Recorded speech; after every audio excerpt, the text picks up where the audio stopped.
लपलेल्या जखमा. तो दिवस भाऊंच्या नित्य जीवनातला एक सामान्य दिवस नव्हता.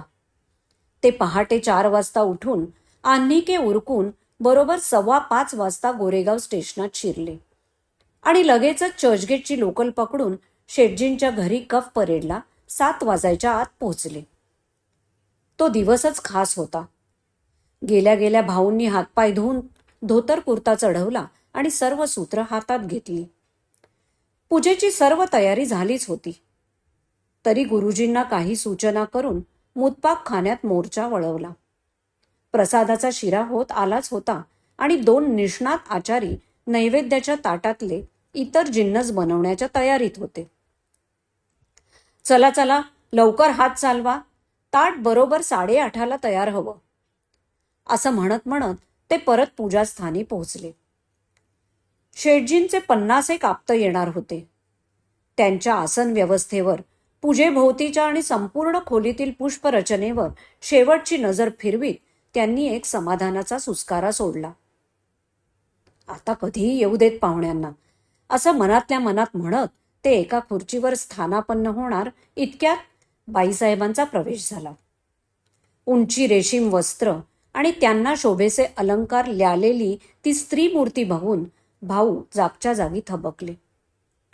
आजवर कधी त्यांनी बाईसाहेबांच्या डोळ्यात डोळा घालून संभाषण केलं नव्हतं आणि आजचा दिवस सुद्धा त्या बाबतीत वेगळा नव्हता. झाली का सारी तयारी भाऊ? चेहऱ्यावरच्या प्रसन्न स्मितहास्यात बाईसाहेबांचा प्रश्न उमटला. होय बाईसाहेब, असं म्हणून भाऊ तिथून सटकले आणि आचार्यांच्या निवाऱ्याला गेले. परत एकदा पाहणीचं निमित्त करून तिथं घोटाळत राहिले आणि बाहेरच्या खोलीतला कानोसा घेत राहिले. आता बाईसाहेब तिथे नाहीयेत याची खात्री झाल्यावर पुन्हा त्या समारंभाच्या खोलीत अवतरले. आता शेटजींच्या आगमनाची वाट बघायची असं मनात म्हणत खऱ्या अर्थानं एका खुर्चीत विसावले. फार महत्वाची पूजा होती ती, मणिमंगल पूजा.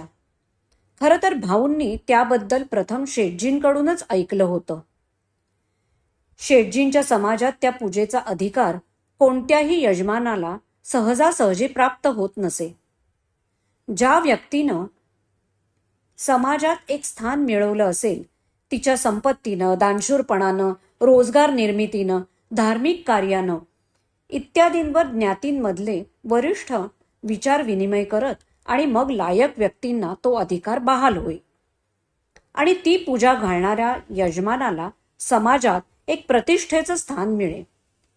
शेटजींना त्याचमुळे या पूजेचं अप्रूप आणि महात्म्य होतं. ठरल्याप्रमाणे समस्त आप्त येण्याच्या वेळेस शेटजी प्रवेशकर्ते झाले आणि भाऊंनी त्यांना तत्क्षणी वाकून नमस्कार केला. वा वा वा भाऊ, तयारी तर जोरदार झालेली दिसते. अर्थात तुझ्यावर जबाबदारी सोपवली की मी कसा निश्चिंत असतो, नेहमीच, इथं काय किंवा ऑफिसमध्ये काय. शेटजी भाऊंची पाठ थोपटीत म्हणाले. यावर भाऊ कस्स कस्स असं काहीतरी लीनतेने बोलायला सुरू करणार आणि पहिला पाहुणा अवतरला.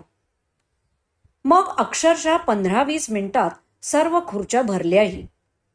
सेवकांच्या मदतीनं पाहुण्यांची सरबराई, गुरुजींना शेवटच्या सूचना, मुतपाक खाण्यात एक चक्कर, अशी चौफेर नारायणी व्यवधानं भाऊ लीलया पार पडत असतानाच 7:45 वाजले. 8:02 पूजा सुरू करण्याचा मुहूर्त असल्यानं भाऊ प्रथम बाईसाहेब आणि लगेचच शेटजींकडे जाऊन त्यांना उभयता चौरंगावर बसण्याची विनंती करते झाले. शेटजींचं कुटुंब, आप्त आणि ज्ञातीमधल्या प्रतिष्ठितांच्या साक्षीनं मुहूर्तावर शुभारंभ होऊन बरोबर 1.25 तासात मणिमंगल पूजा यथासांग पार पडली. गुरुजींनी पूजा संपन्न झाल्याचं घोषित केलं. शेटजी आणि बाईसाहेब यांना साष्टांग दंडवत घालून एक एक वडीलधाऱ्या व्यक्तींना जोड्याने नमस्कार करत इतरांचं क्षेमकुशल चौकशी करत भाऊंकडे आले. त्यांनाही हात जोडून कृतज्ञतेनं नमस्कार केला. भाऊंनी योजल्याप्रमाणे पाहुण्यांना प्रसाद, अल्पोपहार वगैरेचं काम व्यवस्थित पार पडलं. मग हा म्हणता पाहुणे पांगले. घरचे पण सारे आपापल्या खोल्यात परतले. आणि पूजेच्या ठिकाणी अक्षरशः नीरव शांतता पसरली. आता सामानाची आवराआवर मार्गाला लावायला भाऊ सज्ज झाले आणि अचानकच भाऊंच्या समोर शेठजी उभे ठाकले.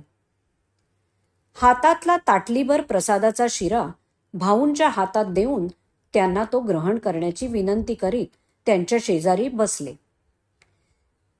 ती ताटली हातात घेतली खरी भाऊंनी, पण भावना वेगात हाताना जो कंप झाला, त्या परिस्थितीत केवळ ती ताटली सावरण्यापलीकडे काही करणं त्यांना शक्य झालं नाही. घे भाऊ, खा हा प्रसाद, एवढं वाक्य म्हणता म्हणता शेठजींच्या डोळ्यात आसवांचा पूर आला आणि पराकाष्ठेनं दाबले तरी न दबणारे हुंदके सुरू झाले. तेव्हा मात्र हातातली ताटली दुसऱ्या खुर्चीवर ठेवून भाऊ शेठजींच्या समोर उभे राहिले.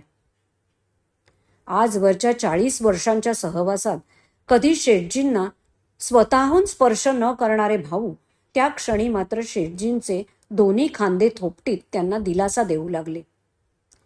यथावकाश शेठजींचा आवेग ओसरला आणि ते बोलते झाले. भाऊ, या मणिमंगल पूजेचं माझ्या आयुष्यातलं महत्त्व अनन्यसाधारण आहे. आमच्या आजोबांच्या पिढीपर्यंत दारिद्र्याशी झगडत कसं तरी तग धरून होतं आमचं कुटुंब. माझ्या वडिलांनी मात्र गावाकडेच अनेक छोटे छोटे व्यवसाय सुरू करून आम्हाला एक आर्थिक स्थैर्य आणलं. ते जाईपर्यंत आम्ही गावातच राहत असू. माझ्या वडिलांनी आपल्या दारिद्र्याचा इतिहास स्वकष्टानं पुसून समाजात आमच्या माना उंचावल्या. माझ्या गावाकडच्या काळात 2 मणिमंगल पूजा झाल्याचं मला निश्चित आठवतंय आणि याचबरोबर त्या पूजांना आम्हाला आमंत्रण नसल्याचं देखील. बापू म्हणजे माझे वडील ज्ञातींच्या वरिष्ठांनुसार यजमान पदाला कधीही पात्र न ठरताच हे जग सोडून गेले. पुढे मी मुंबईला स्थायिक झालो आणि उत्कर्षाच्या पायऱ्या चढत इथवर पोहोचलो. हा इतिहास तुला ठाऊकच आहे. पण ज्ञाती मान्यता बापूंच्या काळापासून आम्हाला हुलकावणी देत राहिली.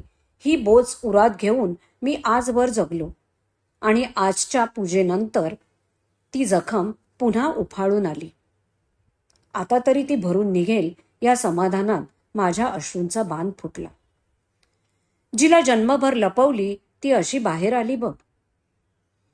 भाऊंशी संवाद करताना शेठजी हे सारं बोलत होते आणि भाऊंच्या हुंदक्यांनी त्यांची तार तुटली. तुला काय झालं असं अचानक भाऊ?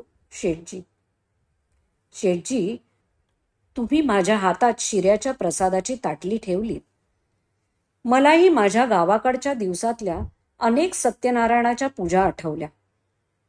प्रत्येक ठिकाणी आश्रितांसारखे द्रोणात शिरा घेऊन यजमानांच्या अंगणाच्या कोपऱ्यात चोरट्यानं 2 घास खाऊन उरलेला घरी नेणं हे सारं आठवलं.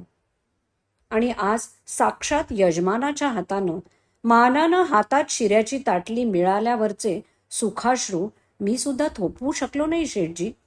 माफ करा भाऊ.